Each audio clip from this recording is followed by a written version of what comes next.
போய் கடவுளை கையெடுத்து கும்பிடுங்க போதும் அப்படின்னு சொல்லி நான் சொல்கிறேன். புரிஞ்சதா? நிறைய பேர் நீ கும்பிடாதேன்னு சொல்கிற, நீ அதை பண்ணாதேன்ற, நீ இதை பண்ணாத. நான் உங்களையெல்லாம் பணம் இருக்கா, நேரம் இருக்கா, தாராளமாக போய் நீங்கள் யார் என்ன சொன்னாலும் பண்ணுங்க, எனக்கு அதை பற்றி பிரச்சனையே இல்லை. ஆனால் முடியாதவங்க உங்கள் கூடயே நிறைய பேர் முடியாதவங்க இருக்காங்க.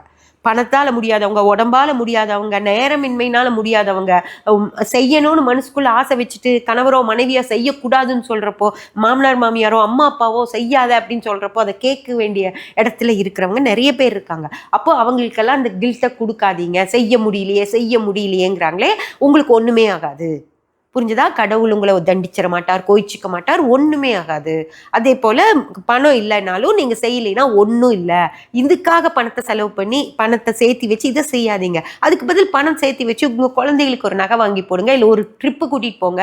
அந்த குழந்தைங்க வெளி உலகத்தை போய் பார்த்துட்டு வருவாங்க. அந்த மாதிரி செய்யுங்க. கோயிலில் இருக்கிறவங்களுக்கு கொண்டு போய் இதை கொடுத்து உங்கள் பணத்தை வீண் பண்ணாதீங்கன்னு தான் நான் சொல்கிறேன்னு தவிர அந்த பரிகாரம் பண்ணாதீங்கன்னெல்லாம் நான் சொல்லவே இல்லைம்மா.